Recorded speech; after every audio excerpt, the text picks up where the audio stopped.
A U.S. aircraft carrier is the size of a small city at sea, with jets landing and taking off every 20 seconds. But what happens when a pilot misses the mark and fails to land? Landing on an aircraft carrier is one of the most challenging and high-stakes tasks a pilot can face. The design and operations of these massive ships make this task incredibly difficult. Aircraft carriers are essentially floating airports in the middle of the ocean, and despite their immense size, the available space for landing aircraft is surprisingly limited. The flight deck of an aircraft carrier is a compact, high-traffic area, typically just a few hundred feet long and wide. This creates a tiny, moving runway for high-speed jets traveling at hundreds of miles per hour. The space is further complicated by the constant movement of the ship, which rolls and pitches with the waves. Pilots don't just have to land on a moving runway, but also one that might be shifting with the sea's motion, adding an extra layer of difficulty. In addition to the limited space and shifting deck, the pace of operations on an aircraft carrier is relentless. Every 20 seconds, a jet either takes off or lands, often with multiple aircraft operating simultaneously. This constant flow of aircraft in and out creates an atmosphere of organized chaos, where every moment counts and there is no room for error. Every movement must be coordinated down to the second to ensure the safety of both the aircraft and the personnel on deck. This creates an environment where pilots must be incredibly focused, and the crew working on the flight deck must execute their tasks with split-second timing. The process of landing on an aircraft carrier uses a highly specialized technique known as an arrested landing, a maneuver that relies on a robust and precise system. When a pilot comes in for a landing, they aim to catch one of several arresting cables stretched tightly across the ship's deck, with the tailhook located at the rear of the aircraft. The tailhook is a durable, reinforced hook that is lowered just before touchdown. The purpose of this hook is to grab hold of the arresting cables, which are connected to a hydraulic brake system. Once the tailhook catches one of these cables, the aircraft's rapid forward momentum is suddenly and safely halted, bringing the jet to a stop within just a few hundred feet. This system is designed to work under extreme conditions, high speeds, fluctuating weather, and the dynamic movement of the ship. The entire arrested landing process requires an extraordinary level of precision from the pilot. In a perfect scenario, the pilot aligns the aircraft to land exactly where the arresting cables are stretched, ensuring the tailhook will catch one of them. However, the timing of this maneuver is critical. The pilot has to approach the carrier at a precise angle and speed. Too fast, and the tailhook may miss the cable entirely, causing the pilot to abort the landing and go for a second attempt. Too slow, and the aircraft may risk landing too short, overshooting the deck, or potentially plummeting over the edge of the carrier. But even with all the training and technology, this process is still fraught with challenges. The landing must be made while the ship is moving, which is no easy task. The ship itself may be moving through rough seas, causing the flight deck to shift up and down, left and right. This movement can alter the approach angle of the aircraft, making it even harder for the pilot to get the right landing position. Pilots undergo years of training to handle these variables, often performing dozens, if not hundreds, of practice landings in simulators and real-world conditions to develop the muscle memory and instincts needed to execute these landings successfully. Retired Marine Dave Burke used to fly the F-35. What are the types of aircraft failures that could force a pilot to punch out but allow the plane to keep flying? This had to be something along the lines of a massive electronic or flight control failure. The arresting tailhook landing system is a marvel of engineering, but it demands absolute focus, skill, and coordination from everyone involved. The pilots must be able to gauge their altitude, speed, and approach angle precisely, while also anticipating the movement of the ship. They need to make real-time adjustments during their descent, often at speeds of over 150 knots. Even a slight mistake can have serious consequences. That's why landing on an aircraft carrier is considered one of the most difficult feats in aviation.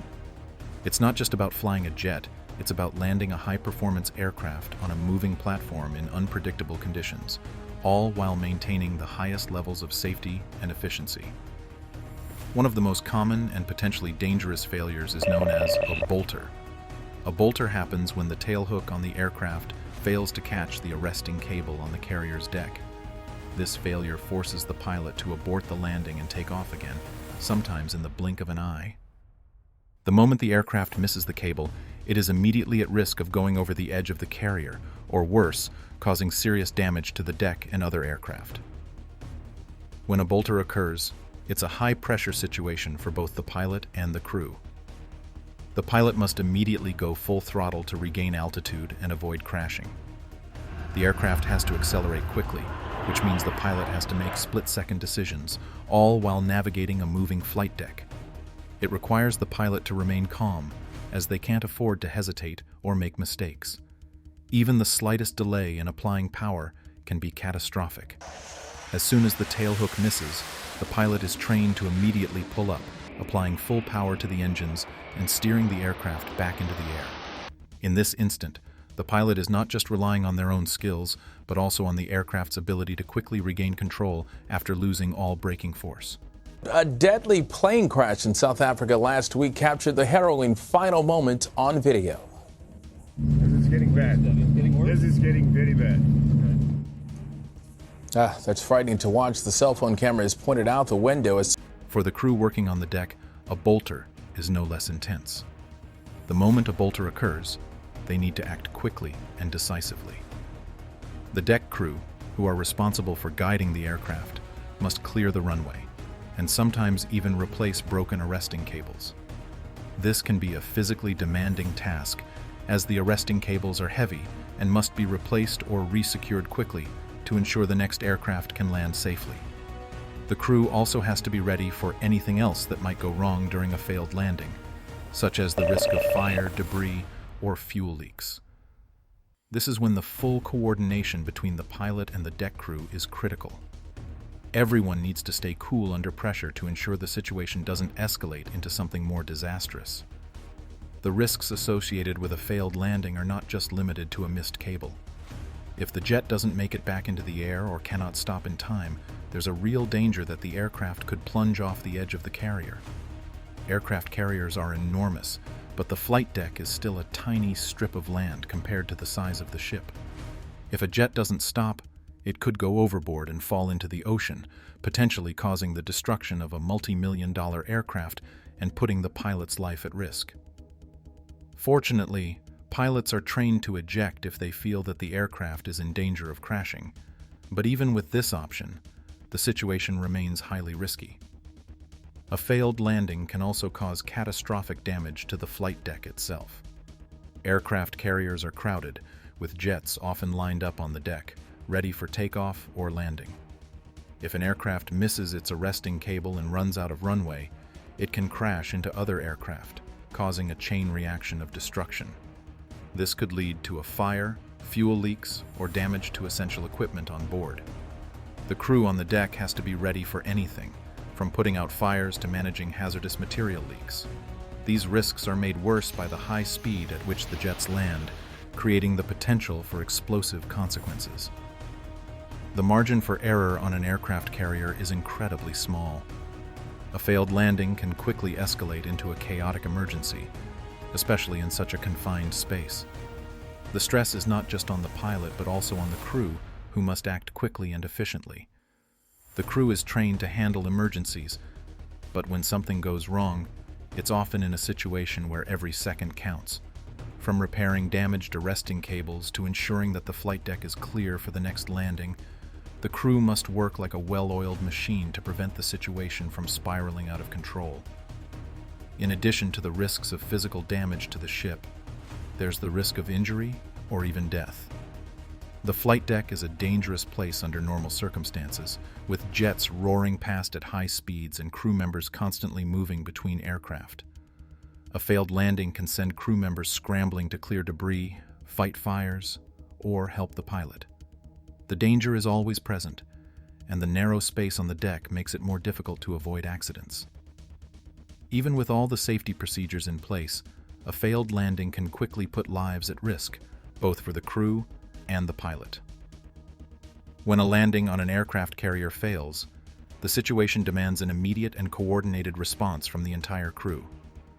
The first priority is always the safety of the pilot, and in such critical moments, the aircraft's ejection system is a lifeline.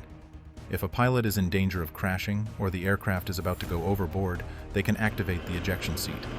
This system rapidly propels the pilot out of the cockpit and into the air, sending them safely away from the aircraft. Ejection is a high-risk maneuver, but it is the pilot's best chance of survival in an emergency situation. Once ejected, the pilot's parachute deploys, and the pilot will float down toward the sea. As soon as the pilot is safely ejected, the next crucial step is their immediate rescue. The aircraft carrier has a well-coordinated rescue procedure in place, with a dedicated team responsible for quickly retrieving the pilot. A rescue helicopter is dispatched to the location where the pilot lands, and the crew works to retrieve the pilot from the water. Time is of the essence, and the helicopter crew must be trained to act quickly and efficiently. The helicopter's pilots, along with the rescue team, are highly skilled and experienced in this dangerous procedure.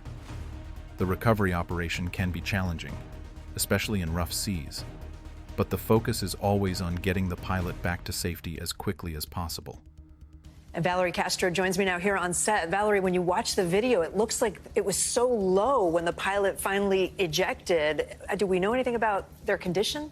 So far, we know tonight that the pilot is safe. While the rescue operation is underway, the crew on the deck faces a whole different set of challenges. The moment an aircraft fails to land, whether due to a bolter or another problem, the deck crew must quickly assess the situation and clear the area. If the arresting cable breaks or gets damaged in the process, the crew must replace it. This is a physically demanding task, because the arresting cables are heavy, long, and extremely tough. The cables themselves are part of a highly intricate system designed to bring jets to a halt after a high-speed landing.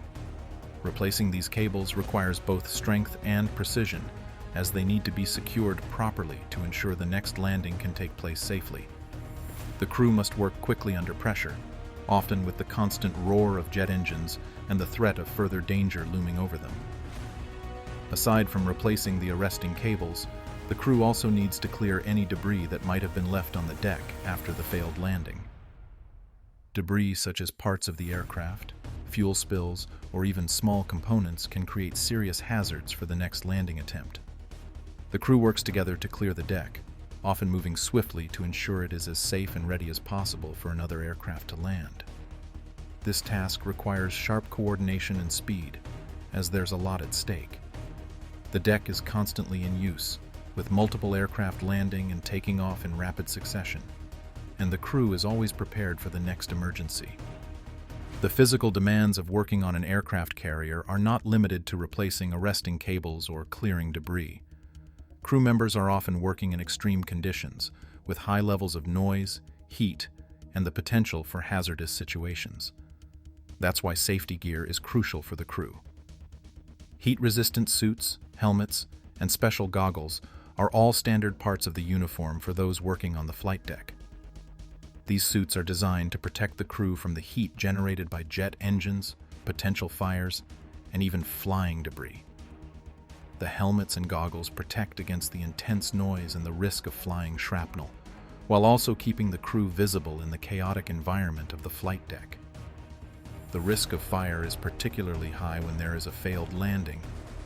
Jet engines can catch fire, and fuel leaks are a constant danger. The crew is trained in emergency fire protocols, which are designed to keep the fire contained while ensuring the safety of the crew and the aircraft. In addition to preventing fires, another priority is preventing hazardous materials like fuel, oil, or chemicals from being released into the environment. The crew has specific procedures for dealing with such leaks, ensuring that the situation doesn't worsen and that all hazardous materials are contained and neutralized as quickly as possible. If a fire does break out, firefighters aboard the ship must act immediately, using fire suppression systems to control the flames before they spread and cause further damage. The emergency procedures following a failed landing involve the combined efforts of the pilot, the deck crew, and the rescue teams. Everyone has a critical role to play, and the stakes couldn't be higher. The pilot must eject and await rescue, while the crew clears the deck and replaces any damaged equipment. The safety of everyone aboard the carrier relies on quick, decisive action from all involved. Every member of the team has undergone rigorous training to prepare for these kinds of emergencies, and it is their expertise, speed, and coordination that makes it possible to handle these life-threatening situations. The tight-knit teamwork, along with the protective gear and safety protocols, ensures that even in the face of a failed landing, the risk to life and equipment is minimized as much as possible. The operations aboard an aircraft carrier are complex and highly coordinated, with every crew member playing a vital role in ensuring the ship runs smoothly and safely. To handle the high-risk environment, the U.S. Navy places great emphasis on regular flight deck drills and simulations. These drills are not just a formality. They are designed to simulate a wide range of potential emergency scenarios, from failed landings to aircraft fires, fuel spills, and even attacks on the carrier. The goal of these simulations is to ensure that every crew member is prepared to respond swiftly and efficiently, no matter the situation. Flight deck drills typically involve all members of the crew, from the flight deck crew who handle the aircraft to the medical personnel, firefighting teams, and even the command staff. Each drill is designed to mimic a realistic emergency as closely as possible, allowing the crew to practice the actions they would take in real-world situations. For example, a drill might simulate a bolter, where an aircraft fails to catch the arresting cable and must abort its landing. The crew then practices clearing the deck, replacing broken arresting cables, and preparing for another landing attempt. Simultaneously, fire safety teams might practice putting out a fire caused by the failed landing, while medical teams prepare to evacuate any injured personnel. In addition to practicing responses to aircraft-related emergencies, drills also simulate other high-stakes situations, such as potential attacks on the carrier. This could include a simulated missile strike or the possibility of enemy aircraft attempting to breach the carrier's defenses. In these drills, the crew practices everything from managing the damage to evacuating areas of the ship to protecting vital equipment. The frequency and variety of these drills ensure that everyone aboard the carrier is always prepared for the worst-case scenario, regardless of whether it's a mechanical failure, weather complication, or an external threat. The success of these drills depends heavily on the ability of the crew to communicate with one another effectively and clearly. Communication on an aircraft carrier is a challenge because of the constant noise of jet engines, machinery, and general activity on the flight deck. This makes verbal communication all but impossible, especially during critical operations such as landings or emergencies. In these situations, every crew member must rely on precise hand signals to guide aircraft, direct the crew, and communicate their intentions. Hand signals are a crucial part of the communication system aboard the carrier. These signals are standardized across the Navy, and everyone, from the flight deck crew to the pilot, understands their meaning. For example, when directing an aircraft to take off, a crew member known as the shooter will use a specific hand gesture to signal the pilot to go full throttle and launch. Similarly, hand signals are used to guide aircraft during takeoffs and landings, where space is limited and timing is critical. On a busy flight deck, these hand gestures are not just convenient. They are life-saving tools that ensure each movement is precise and coordinated. While hand signals are the primary method of communication on the deck, they are complemented by radio communications. The pilot in the air communicates with the tower using radio equipment to relay crucial information about their status and any issues they might be facing during the landing process. Similarly, the crew aboard the ship uses radios to communicate across different sections of the carrier, especially in situations where visual communication isn't possible. The importance of clarity in radio communication cannot be overstated. When an aircraft is attempting a landing or in the middle of an emergency, every instruction must be clear and precise to avoid mistakes that could have catastrophic consequences. The combination of hand signals and radio communication ensures that there is no room for error. Whether it's a routine landing, a bolter, or a catastrophic emergency, communication is key to managing the situation and ensuring the safety of the crew and aircraft. Everyone involved must be able to relay information instantly, and the crew must understand what each signal and message means without hesitation. In this high-pressure environment, a single miscommunication can lead to disaster, which is why the Navy drills these procedures repeatedly until they become second nature. So, what are your thoughts on this?